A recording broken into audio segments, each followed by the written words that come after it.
Bonjour, encore une fois dans notre troisième séance morpho-syntaxe. Ce cours est destiné aux étudiants du quatrième semestre. Dans cette vidéo, nous allons étudier la subordonnée relative et les types de relatives. Toujours introduite par un pronom relatif. Par exemple, des formes simples qui, que, où, dont, quoi, etc. Ou bien des formes composées comme auquel, pour laquelle, dans lesquelles, desquelles, etc. La proposition subordonnée relative est toujours complément de l'antécédent.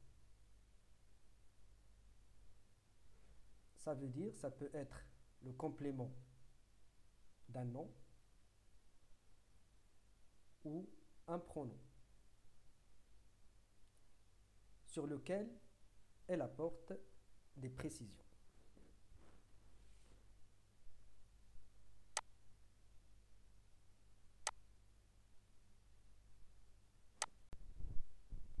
Voici un extrait de texte de Robert Denon, notre poète et écrivain surréaliste, extrait de La Colombe de l'Arche,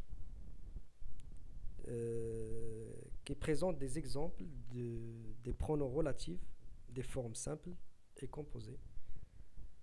Maudit soit le père de l'épouse du forgeron qui forgea le fer de la cognée, avec laquelle le bûcheron abattit le chêne dans lequel on sculpta le lit où fut engendré l'arrière-grand-père de l'homme qui conduisit la voiture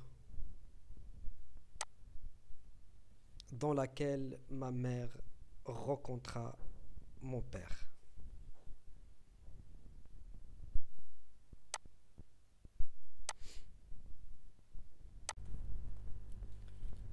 De façon générale, on distingue 4 types de relatives.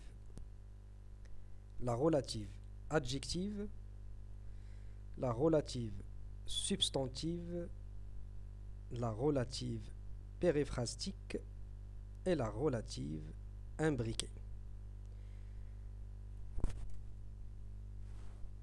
Donc, la relative adjective est introduite par un pronom relatif. Par exemple, qui, que, quoi, où, dont. Elle est l'équivalent d'un adjectif qualificatif épithète. Donc, elle est le plus souvent un complément de l'antécédent.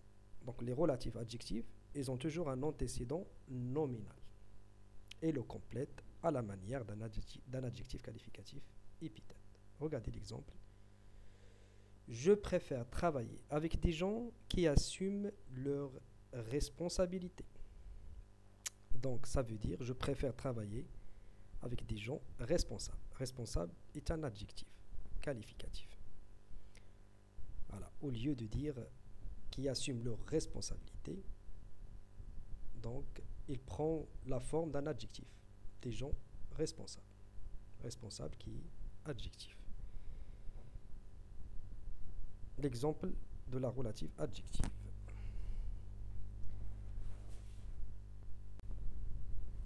La relative substantive n'a pas d'antécédent. Donc le pronom relatif qui les introduit n'est pas anaphorique. Elle fonctionne comme un substantif.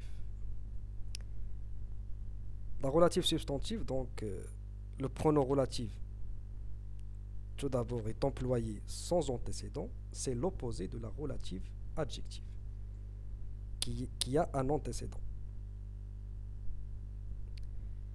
Donc, ce pronom relatif, qui est employé sans antécédent, et qui équivaut à un nom, équivaut à un substantif. Par exemple, qui veut voyager loin ménage sa monture.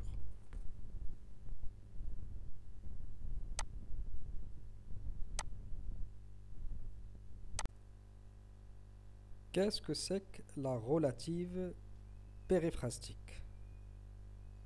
La relative périphrastique est une relative introduite par un pronom relatif dont l'antécédent est le pronom démonstratif ce ou celui.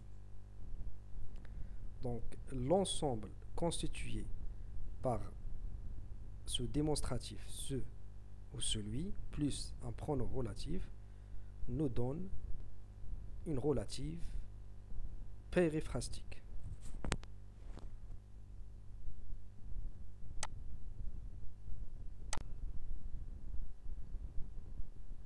Exemple, celui qui a écrit cet article est un génie. Elle n'est pas celle que vous croyez. Ces deux exemples, quand la relative représente un être humain, on l'introduit avec le démonstratif qui varie, celui, suivi du pronom relatif, par exemple qui, que, dont ou lequel, précédé d'une préposition.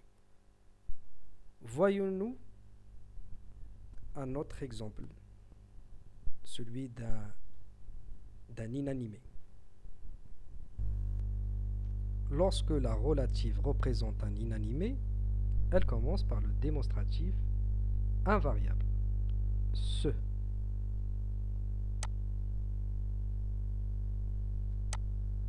Suivi du pronom relatif qui, que, dont ou quoi, précédé d'une préposition.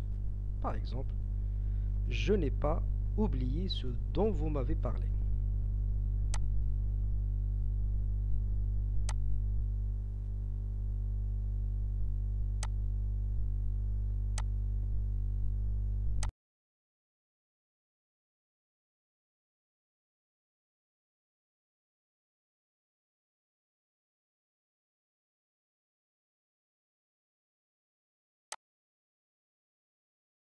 Que c'est que la relative imbriquée, ou bien du second degré. Alors, c'est possible de relativiser un groupe nominal sujet ou complément qui fait partie d'une proposition complétive. Nous avons l'enchâssement d'une complétive dans une relative. Par exemple, Paris est une ville où je me demande si j'irai un jour. Tu es le champion que je souhaitais que tu deviennes.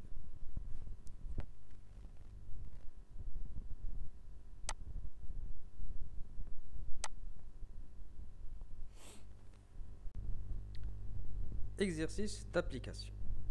Déterminer le type des relatives suivantes et préciser leur fonction. Je parle à qui je veux. Est-ce que c'est une relative adjective, substantive, périphrastique ou bien imbriquée? Donc, je parle à qui je veux. Donc, on sait que la relative adjective a toujours un antécédent. Et là, il n'y a pas d'antécédent. Regardez avant qui. N'a pas d'antécédent. Donc, c'est une relative substantive. Quelle est sa fonction? Donc, on pose la question. Je parle à qui? La réponse, à qui je veux. Donc, c'est un COI, un complément d'objet indirect. Deuxième phrase. Il m'a remercié pour l'aide que je lui avais apportée. Il m'a remercié pour l'aide que je lui avais apportée. Donc, regardez bien l'antécédent de que. Donc, c'est un nom. L'aide. Donc, c'est une relative adjective. Et on sait que la relative adjective a toujours un antécédent qui peut être un nom ou bien un pronom. Donc là, c'est un nom. Donc l'aide. Sa fonction, on sait bien que la relative adjective le complète toujours à la manière de de l'adjectif qualificatif épithète. Donc là, sa fonction, c'est un adjectif qualificatif épithète. Troisième phrase. Cette action a été commise par qui vous savez. Donc l'antécédent de qui. Donc on n'a rien. Donc sans antécédent. Donc c'est une relative substantive. Sa fonction, c'est un complément d'agent. Pourquoi? Ou bien, qu'est-ce que c'est qu'un complément d'agent? Le complément d'agent est en général introduit par la préposition par. Voilà. Donc, cette action a été commise par qui? Par qui vous savez. Donc, c'est un complément d'agent. Quatrième phrase. Je comprends bien que la vraie question qui se pose à l'homme est de savoir quel type de société lui conviendrait le mieux. Donc, je comprends bien que la vraie question qui se pose à l'homme est de savoir quel type de société lui conviendrait le mieux. Donc, on a la première phrase, je comprends bien que la vraie question. Voilà. Donc là, on a... je comprends bien que la vraie question. Donc, que la vraie question, on a une complétive qui est enchâssée dans une relative qui se pose à l'homme et de savoir quel type de société, etc. etc. Donc, la première phrase, je comprends bien que la vraie question, donc c'est une complétive, que la vraie question qui se pose à l'homme, etc. Donc, c'est une relative adjective, puisque son antécédent est un nom, ou bien un groupe nominal. Donc, quelle est sa fonction? On sait bien que la relative adjective le complète toujours à la manière d'un adjectif qualificatif épithète. Donc, sa fonction, adjectif qualificatif épithète. Donc, nous avons une relative imbriquée, ou bien du second degré. Je vous laisse finir l'exercice. Bonne lecture.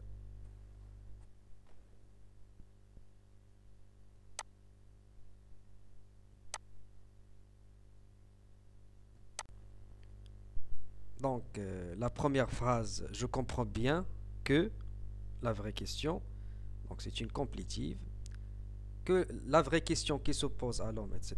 Donc, c'est une relative adjective, puisque son antécédent est un nom, ou bien un groupe nominal. Donc, quelle est sa fonction? On sait bien que la relative adjective le complète toujours à la manière d'un adjectif qualificatif épithète. Donc, sa fonction, adjectif qualificatif épithète. Donc, nous avons une relative imbriquée, ou bien du second degré. Je vous laisse finir l'exercice. Bonne lecture.